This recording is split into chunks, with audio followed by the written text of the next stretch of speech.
Hi, everyone. So my name is Joseph Shaw. I'm a hematologist and thrombosis medicine specialist at the Ottawa Hospital. Welcome to our fifth CanVector National Thrombosis Seminar of the year. So just a few friendly reminders here. These are monthly seminars that will be hosted live through the academic year, featuring state-of-the-art thrombosis and VTE lectures presented by both Canadian and international experts. Video recordings of the seminars will be available online at the link you see here. And another reminder that the CanVector National Thrombosis Seminars are a self-approved group learning activity as defined by the Maintenance of Certification Program of the Royal College of Physicians and Surgeons of Canada. So here you can see the National Seminars Planning Committee. I am the chair, and you can see the other members listed here. So today's presentation is going to be on biomarkers of hemostasis in cancer, association with thrombosis, therapy response, and disease prognosis. Today's speaker is Dr. Ai from the Medical University of Vienna in Austria. So Professor Ai is specialized in internal medicine and hematology and currently professor of hematology at the Medical University of Vienna in Vienna, Austria. He is head of the Vienna Thrombosis and Hemostasis Research Group. His research has contributed to a better understanding of the etiology of thrombosis associated with cancer and its prediction by identifying risk factors and development of risk assessment models. From 2015 to 2019, Dr. Ai served as co-chair of the Scientific and Standardization Subcommittee of the ISTH on hemostasis and malignancy. He was a board member of the Austrian, German, and Swiss Society of Thrombosis and Hemostasis from 2019 to 2023, and served as associate editor and later deputy editor of RPTH from 2017 to 2024. Dr. Ai serves currently on the steering committee of World Thrombosis Day. Welcome, Dr. Ai. We're so happy to have you as a speaker today for our National Thrombosis Seminar. I'll just quickly go over the learning objectives, and then I'll hand over to you. So after this seminar, participants will be provided with an overview on the interrelation between cancer and the hemostatic system, leading to hypercoagulability. They will learn about the role of biomarkers of hemostasis for the prediction of cancer-associated VTE, and they will understand the impact of biomarkers of hemostasis on therapy response and mortality in patients with cancer. And again, just a friendly reminder that Dr. Ai will be giving his presentation, and then there's going to be a 10 to 15 minute Q&A session at the end of the presentation. So thank you, Dr. Ai. I'll hand over to you. Thank you so much for this introduction, dear Dr. Shaw. Dear colleagues, hello everyone. I'm really so excited to give this presentation today. It's about a topic which is very close to my heart. It's about biomarkers of hemostasis in cancer. And when I started my research and my academic career, this was the first topic I worked on. And what I like to tell you today is to give you an overview on the role for predicting thrombosis, on the role for predicting prognosis of disease, therapy response, and oncological outcomes. So it's about hemostasis and cancer. And here are my disclosures, just to give you a moment to review them. Let me start by telling that the interaction between cancer and the hemostatic system is very fascinating. So cancer and the hemostatic system are intimately connected. Cancer cells can directly or indirectly activate the hemostatic system by releasing procoagulant factors, or indirectly by releasing cytokines, growth factor, or by exerting a fibrinolytic activity. And this is a pure opportunistic act, because an activated hemostatic system and hypercoagulability in turn is for the benefit of the tumor cells. It supports tumor growth, it is involved in tumor invasion, formation of metastasis, and it also supports angiogenesis. However, this resulting hypercoagulability provides also the basis for the increased risk of thrombosis. And the risk of thrombosis in cancer is well established, and cancer-associated thrombosis represents a really relatively high and relevant subgroup of all patients developing thrombosis, but also in patients with cancer, thrombosis is a concern. So during the course of cancer, up to 20%, or in some cancer types, even up to 25–30% of the patients can develop venous thromboembolism. However, the risk in the oncological population is highly variable. And this was also the reason why we have initiated almost 20 years ago the Vienna Cancer and Thrombosis Study, a prospective cohort study, at that time initiated by my mentor, Professor Ingrid Pabinger, where our aim was to better understand the risk of thrombosis in patients diagnosed with a cancer, and also to investigate risk factors for thrombosis in patients with cancer. And one of our focus was to look into biomarkers, and especially of biomarkers of hemostasis and their association with risk of developing venous thromboembolism. And over the decades, many risk factors for VT in patients with cancer have been described. So there are the clinical risk factors, like patient-related risk factors, other clinical-related risk factors related to tumor itself, but also to the treatments that patients with cancer receive. So anti-cancer treatments, traditional or the modern anti-cancer treatments, but also supportive therapies, which all contribute to the risk of venous thromboembolism. And over the years, we have also provided some evidence that a number of biomarkers that reflect like hemostatic activity are associated with risk of venous thromboembolism. This is just a summary and which gives you an overview. And among those biomarkers, I would like just as an example to mention the thrombin generation potential, which indicates hypercoagulability. And we measured this in the Vienna Cancer and Thrombosis Study in patients before initiating systemic anti-cancer therapies. And you can see that a high thrombin generation potential is associated with an increased risk of thrombosis. And another biomarker which really independently and persistently emerged as a predictor of risk of thrombosis in our study was D-dimer, which is a global biomarker reflecting the activation of the coagulation system and also on fibrinolysis here. These are just two examples how biomarkers of hemostasis can predict the increased risk of thrombosis when they are elevated. However, the problem here is there are many risk factors that contribute to risk of venous thromboembolism in patients with cancer. And the question is, how can risk assessment in cancer patients be improved? And the other question also is, how can biomarkers help to refine this risk assessment?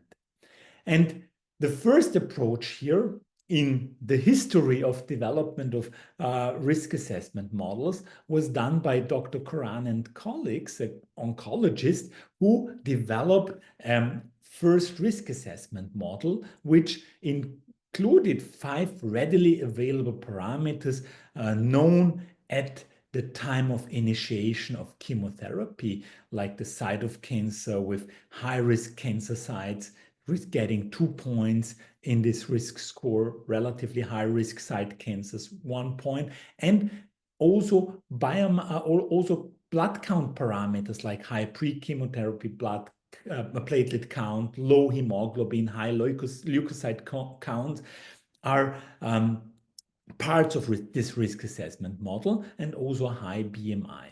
And this was a first important step, which gave really a lot of drive and inspiration to look into risk assessment models in patients with cancer. However, this first risk assessment model was, although it was validated externally in many of the studies, it had some limitation, because when you apply the original cutoff of the Corona score of 3 or higher, you see here that you will just pick up only 20% of patients that will eventually develop venous thromboembolism. And this group of colleagues from the Netherlands looked what happens when you change the cutoff to 2. And by changing the cutoff for a high-risk group of patients for venous thromboembolism, so you can pick here around 55% of patients that will develop venous thromboembolism. This in turn means that you will miss 45% of patients who will develop venous thromboembolism if you apply the Corona score. And this was also the motivation for us, because there is room for improvement in risk assessment models, why we aimed to develop a prediction model for a more individual risk assessment. And by developing a new clinical prediction model, we followed some formal rules for developing new clinical prediction models. And here, in this approach, in this statistical approach, basically all potential parameters were considered. And at the end, in this model, 2 of these parameters emerged as independently predicting risk of venous thromboembolism. This was the tumor site category that was defined in the Corona score, but slightly modified here, which was not surprising here. And there was a second parameter which came up with being independently associated with risk of thrombosis, and this was D-dimer, a biomarker, well-known biomarker of hemostasis. And what can you do with this here? First of all, we could show that with this clinical prediction model, we were better than the original Corona score. We had a population-weighted net reclassification improvement of 0.31, which means it is an improved risk prediction here. But at the end, also, we provided like a nomogram, a simple nomogram for assessing the individual VTE risk. And I give you an example here. So if you have like a patient with pancreatic cancer, so he falls into the very high risk side tumor category, will get 100 points. If you measure D-dimer at initiation of chemotherapy, in this case example, it was the D-dimer level was at 4 microgram per ml. So you get here 44 points. This will add up to 144 points, corresponding to a 6-month VTE incidence or risk of 15%. So it gives you an individual risk assessment. There is also an online calculator for this risk assessment model here, which can be used. However, there are many other risk assessment models for cancer-associated thrombosis, and we have summarized them in a recent review here. And I have to say, I'm a little bit now very critical here. I think this is, we hear nearly every month of a new risk assessment model, and this is probably a little bit too much of a good thing here. And what these risk assessment models try is to incorporate novel parameters, and some of them even novel biomarkers. Could be biomarkers of hemostasis, but also genetic SNPs, for instance, for refining the risk assessment and improving the risk prediction. And ideally, this risk assessment model should be used in interventional trials. And the Corona score is the only one risk assessment model that was used in an interventional randomized controlled trial to identify patients at high risk, and where these patients in 2 DOACs trials were then randomized to placebo or prophylaxis with apixaban, 2.5 milligrams in the AVERT study, and rivaroxaban 10 milligrams once daily in the Cassini study. And you can see here that here with this Corona score, indeed, you could pick up a population with a predicted 6-month risk of around 7 to 10% here.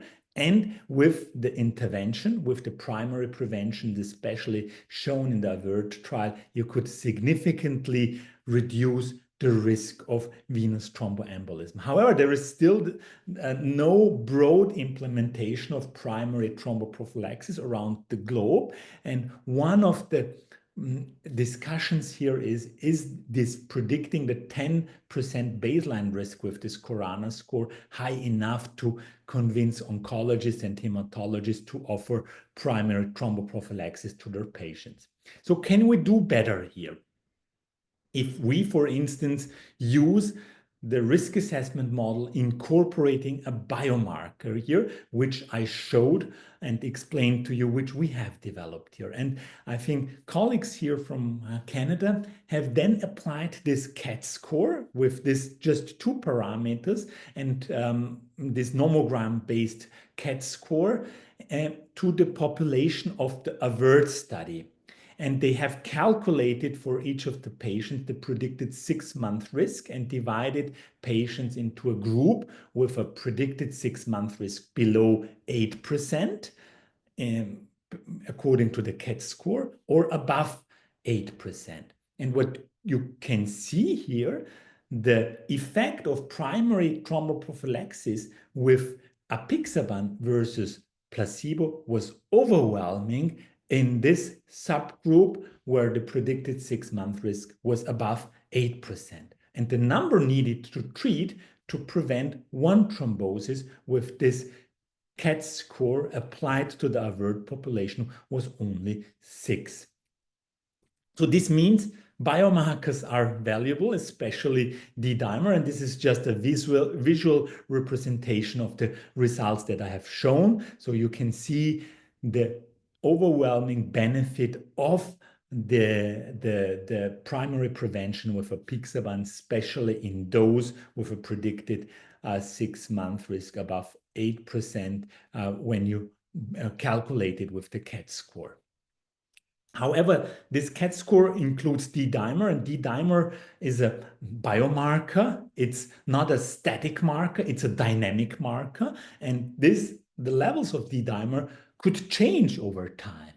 And therefore, in another small study, we were interested in analyzing the dynamic assessment of venous thromboembolism risk in patients with cancer by this longitudinal D-dimer analysis here.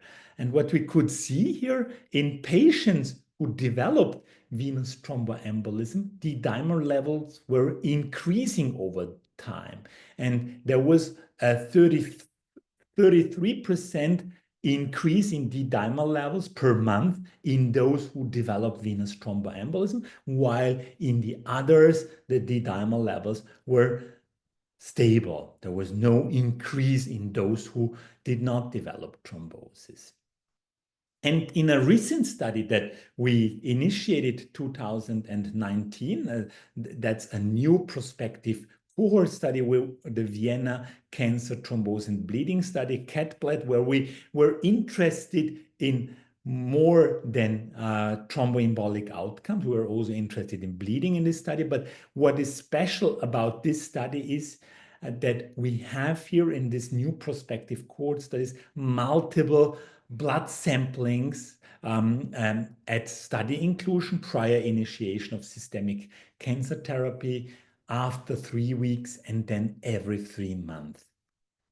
What we also did here is applying to this CAT score at all 3 time points to predicting risk of thrombosis in this new prospective cohort study. And you can here see that this CAT score, including this biomarker, was outperforming the well-known Corona score here. And the area under the curve at all 3 time points, at baseline, at the first follow-up at 3 weeks, and the second at 3 months, the area under the curve was even increasing over time, while this was not clear for the Corona score. There was initially a decrease of the area under the curve and then again an increase here. And if we look at the decision curve analysis to look at the net clinical benefit of using the Vienna CAT score for the decision of giving primary thromboprophylaxis, you can see that there is a greater clinical usefulness if you use a score including a well-established biomarker like D-dimer as in the CAT score. So this was just an example to show you how a biomarker of hemostasis can help to refine risk prediction and risk assessment, but also can help to individualize risk assessment, to be more precise here. And I would like now to shift a little bit gears and talk on another role of biomarkers of hemostasis. And I would like to come back on the role of the hemostatic system and its intimate connection with with cancer, where the hemostatic system supports the cancer to grow, to form metastases, and to spread here. And here we have observed that that the activation of the blood coagulation system, even in the absence of venous thromboembolism, is associated with a poor overall survival in patients with cancer. In over 1,000 patients, we had measured D-dimer levels prior to initiation of systemic anti-cancer therapy, and you can see that there was a clear association with higher D-dimer levels with a poor overall survival. Like after 2 years, the overall survival was 80% in those with the lowest D-dimer levels, as opposed to 30% in those with the highest D-dimer levels that were measured at study inclusion here. So this is just an evidence really showing that there is also clinical evidence for this interrelation. And together with one of my previous MD PhD students, Dr. Florian Moik, we wanted to systematically analyze the association of biomarkers of the hemostatic system with a number of oncological outcomes. And here we focused also on specific cancer types here. And what is the rationale and the principal hypothesis why we did this? First of all, there is preclinical and experimental evidence that overexpression of some coagulation factors, especially of tissue factor, and also protease-activated receptors in some cancer types, especially in lung cancer, but also in cervical cancer,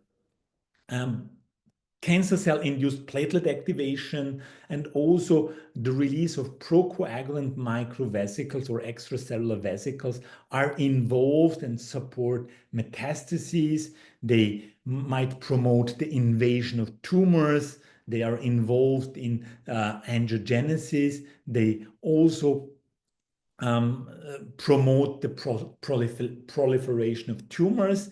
It has been also shown that this hemostatic activation suppresses apoptosis. And you can also imagine, and this was very early mentioned in the literature, that the formation of a fibrin shield around a cancer cell and around a tumor helps the tumor to escape the host immune defense mechanisms here. And therefore, we hypothesized that biomarkers of hemostasis might predict not only survival, but also therapy response in patients with cancer. And in a first study, we looked in a small cohort of patients with metastatic colorectal cancer, only 99 patients here initiating palliative chemotherapy. And we analyzed the association of the therapeutic hemostatic biomarkers with overall survival, time to disease progression, and probability of response to chemotherapy.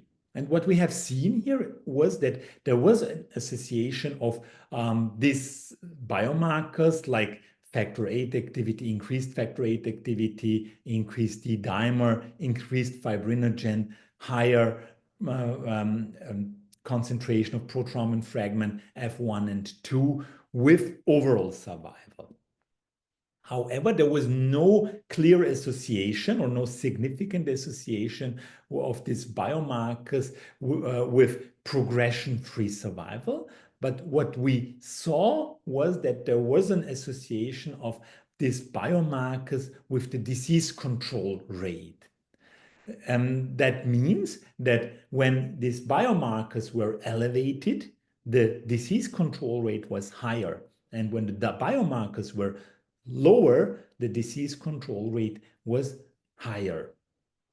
So there was especially an association of factor VIII activity, of soluble P-selectin, prothrombin fragment 1 and 2 with the disease control rate here. In another study, we focused on patients with metastatic and locally advanced lung cancer initiating chemotherapy here. And these studies were done in the era prior to immune checkpoint inhibitors for the treatment of lung cancer patients. And again, we saw an association of biomarkers of hemostasis such as D-dimer levels, but also prothrombin fragment 1 and 2 with risk of mortality, but also with disease progression or progression-free survival, and also with disease control rate here. So there is an association, and if you add D-dimer here into a biomarker-based prognostic model together with like biomarkers of inflammation, CRP or lymphocyte to monocyte ratio here, you can predict overall survival quite precisely with this prognostic model, including also D-dimer here. If all these biomarkers are elevated, the overall survival is very poor, and it's better when all these biomarkers are lower. And in a third study, we focused on a cohort of patients with pancreatic cancer. Over 440 patients were analyzed here.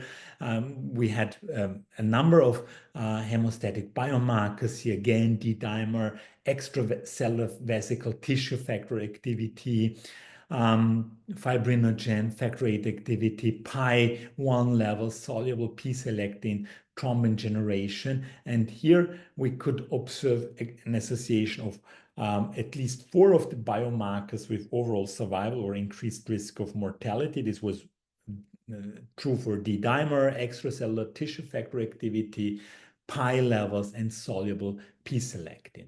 And these biomarkers were also, and this is just the survival curves here, the Kaplan-Meier analysis, really showing this clear association with a poor disease prognosis, a reduced survival if these biomarkers were elevated. And these biomarkers were also associated with, at least in univariable analysis, when it was an unadjusted analysis, with disease, with progression-free survival and a disease control rate. When we adjust for the disease stage, grade of the tumor, sex, age, the ECOG performance status, and the occurrence of venous thromboembolism, D-dimer was the only parameter, again, which was predicting all these oncological outcomes here. I would like to summarize, and I hope we will then have enough time for the discussion. So what I tried to show you today is that biomarkers of hemostasis, especially those reflecting hypercoagulability, are predictive of venous thromboembolism risk in patients with cancer. And especially D-dimer is a biomarker that emerged to be very useful. And if you incorporate D-dimer in a risk assessment model, like in a score, a nomogram-based score that we have developed some years ago and also validated a couple of times, this refines risk prediction. But biomarkers of hemostasis, and at least some of them, predict survival. They predict therapy response beyond clinical characteristics in patients with advanced colorectal cancer, lung, pancreatic cancer. At least D-dimer, there in some of the study with elevated factor VIII activity, high pi1 levels, and also higher fibrinogen in other other cancers here. So what is the potential clinical application of hemostatic biomarkers in patients with cancer? So on the one hand, they might be useful to understand the association between cancer and the components of the hemostatic systems and provide mechanistic insights into this intimate interrelation between cancer and thrombosis. On the other hand, this increased level are helping to predict overall survival, to predict risk of cancer recurrence, risk of progression-free survival, and also the disease control rate. And this might help in the individualized patient care in an oncological setting in patient with cancer here.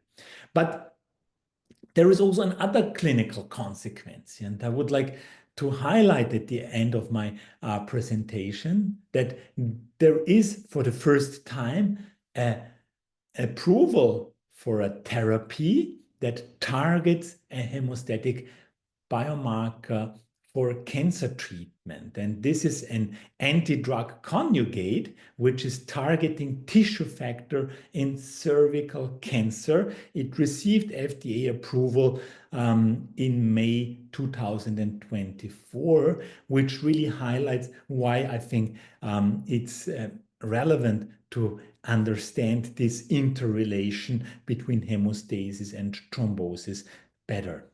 With this group of, with this picture of my group here, where I would like especially acknowledge here again Florian Moig, who did some of this work, and also Cornelia English here.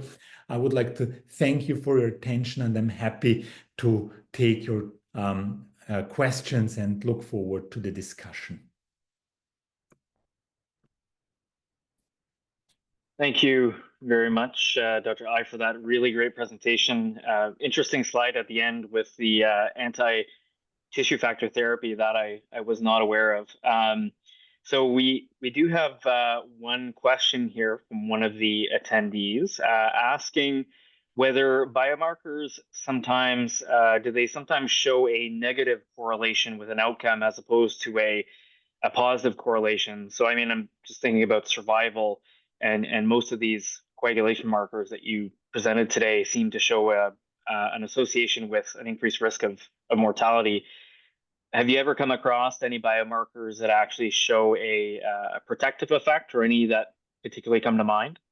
Yeah, I mean, the biomarkers that we investigate, they indicate hypercoagulability.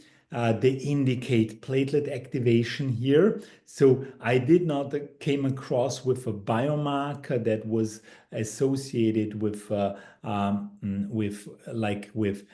negative association. What we looked at is where we could not really provide an explanation here. We also did some studies where we looked into levels of the natural inhibitors of coagulation, like TFPI, tissue factor pathway inhibitor, antithrombin here.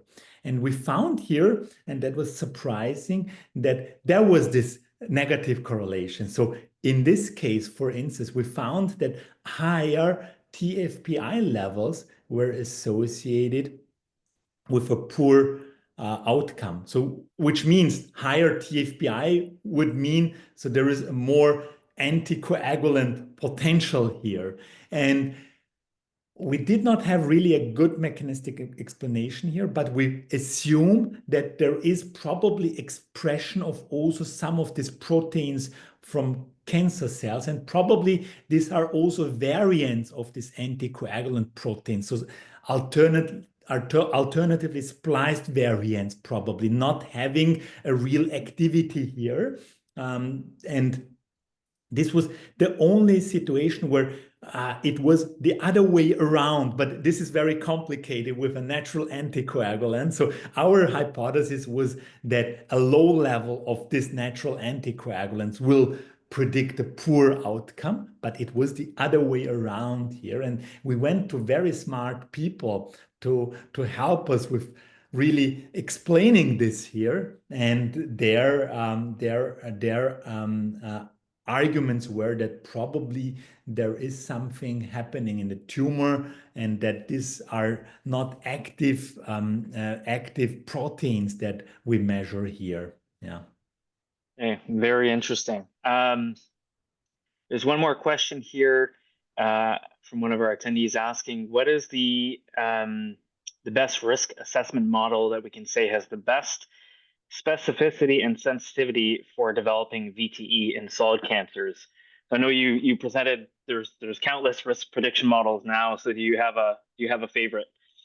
Yeah, I mean, it's not about having a favorite model here. I think there is an evolution in risk assessment models in developing risk assessment models, and I think we have to acknowledge like the pioneer work at the beginning with the Corona score. This really initiated everything here. Yeah, and I would like also to remind that the Corona score is the only score that was applied in a randomized controlled trial setting here. So this is the evidence that we have. However, and this is what I have tried to show, that there is still some room and a lot of room for improvement here.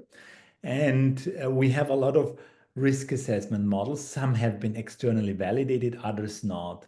And I'm like a fan of a biomarker which is readily available, which tells you a lot, especially in the setting of like when you want to evaluate a hypercoagulable state here.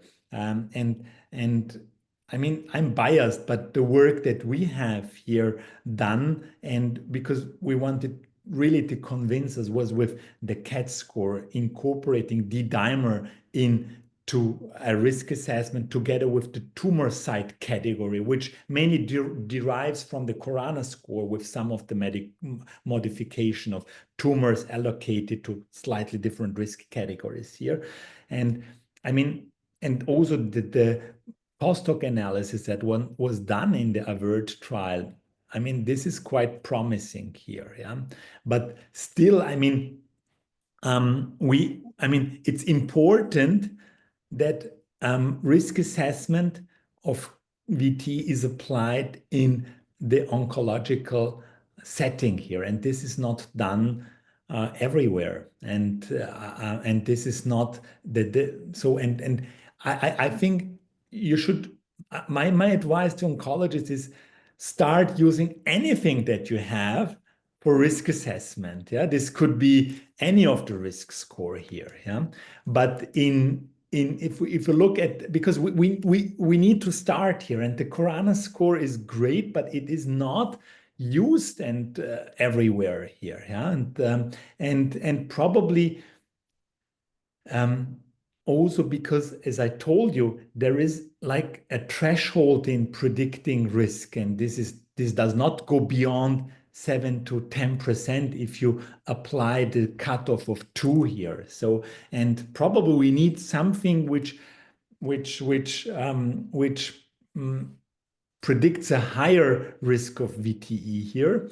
So I mean, I'm biased here. We have done some work with the D-dimer incorporated risk assessment model with the nomogram, which has also the opportunity. It's not like based on a cutoff level.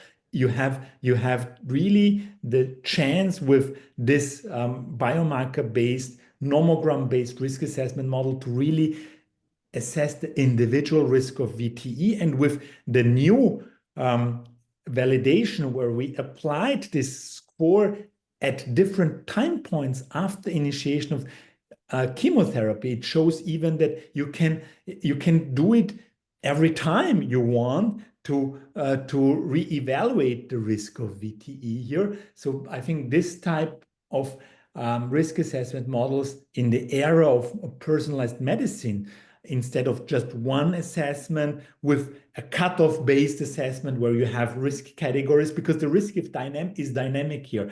This might be probably helpful, yeah. Yeah, thank you, Dr. I. There's one comment from an attendee that maybe the Chronos score in some studies, the AUC is barely 0.5, so it works for this threshold of 2 or more. But I think maybe they're implying that scores that provide more granularity in terms of the increase in risk might be useful. And you commented a bit about that in terms of the CAT score and using a continuous parameter like the D dimer. I'm curious. I mean, my question is, a lot of translational research and a lot of the work that you've done focuses on biomarkers that might not be as readily available in a clinical setting, like prothrombin fragment 1 and 2, like thrombin generation parameters. So you've said a little bit that you think there's maybe more utility in identifying biomarkers that are readily available. I mean, do you think we're going to get to a point where either some of these assays are going to be more readily available and we can use them, or do you think really we should be only focusing on common blood work parameters like hemoglobin, platelets, D dimer, albumin, for example? I think this is a great question here. I mean, of course, when we started investigating all these biomarkers, including those which are not available in clinical routine, we learned a lot. That was a research purpose for us to really understand here. But when we developed our risk assessment model, the CAT score, the nomogram-based CAT score here, so we have seen that if you we worked with great methodologists and biostatisticians to develop this risk assessment model, and at the end, the only independent risk factor, like in these models, is D dimer, which remains. And I think I'm really happy that this was the result, because I think we should focus on those markers that are readily available in clinical practice to initiate something. But there is still, this is not the end of the journey, because there is still a lot of work to done, because we are not perfect in identifying all the patients. So and then, of course, it needs really a global approach if you want to implement a new biomarker in clinical practice that is readily available here. Even thrombin generation, which we talk about like for many, many years with the novel thrombin generation assays, they are not implemented or available for clinical use everywhere here. Yeah. I mean, of course, my goal after working 20 years in this field, so I want to improve something in clinical practice. This is like identifying the right patients who need primary thromboprophylaxis to prevent venous thromboembolism. I think we should focus on those that are available, but still do not stop our research, because we can do better. Yeah. Yeah, I think we might assume sometimes these things might not be available, but you never know where we're going to be in 50 years, right? So 50 years ago, people were often saying the same thing about the D dimer. And it's interesting how the perception has changed now, where we take for granted that it's widely available, but it took quite a long time to get to that point. So a few other questions here. Is there a difference between the CAT score that is based on nomogram and the Vienna CAT score? Yeah, initially, so we have started our group was the first who externally validated the Corona score. And when we did this, we wanted just, that was an exploratory approach. We wanted just simply add other biomarkers that we previously found to be associated with risk of thrombosis. This was D-dimer and soluble P-selectin. And that was just a proof of principle. And we have shown that if you add biomarkers, like based on a cutoff, you improve like risk prediction here. But as you said, soluble P-selectin is not a readily available biomarker in clinical practice here. And so in the first CAT score with the two biomarkers, these were just cutoffs that we put here. In the second one, it's a longitudinal parameter. It's not a cutoff here. You use the value that you have together with the tumor site category to calculate the individual risk here. And I think this is something which I also learned is more beneficial, because there is a difference if the D-dimer is 10 or 0.8, yeah, or 1. And we know that in cancer patients, I mean, 2/3 have positive D-dimers, yeah, but the range is quite high, yeah, or quite wide here. So this is the difference here. So the nomogram really looks at the exact value here, yeah. Yeah. I remember doing the sub-analysis with AVERT using the cutoffs. So the first version you talked about, and then Vaibhav worked on the sub-analysis using the nomogram platform, and it was impressive how much better the having that continuous data really does give more bang for your buck in terms of prediction. Maybe the last question here, any role for cfDNA as a potential biomarker? Mm-hmm. This is very interesting, of course. There is a study reporting a potential of cell-free DNA as a predictor of venous thromboembolism here. I mean, the question here is, what is the source of this cell-free DNA? Yeah, the source could be like neutrophil activation, but the source, or net formation, but the source could also be the tumor itself here. Yeah, and I think this would be a very interesting research question to really look more closely into the cfDNA for predicting or for association with venous thromboembolism in cancer patient. At least, like, there is of course data that neutrophil cellular trap formation, and if you look at biomarkers of net formation, I mean, cfDNA is probably not the best one here, but there is some indication that there is a role. But beyond that, it could derive from the tumor, and it could reflect really the tumor load here, and in addition the consequence of activation of like some of components of hemostasis. I would say like net formation. So it would be, I think, an interesting biomarker to investigate more closely. Okay, perfect. Well, thank you very much, Dr. I think we'll end there. Caleb, I don't know if I can get the last few slides, but so thank you again, Dr. I, for this fantastic presentation.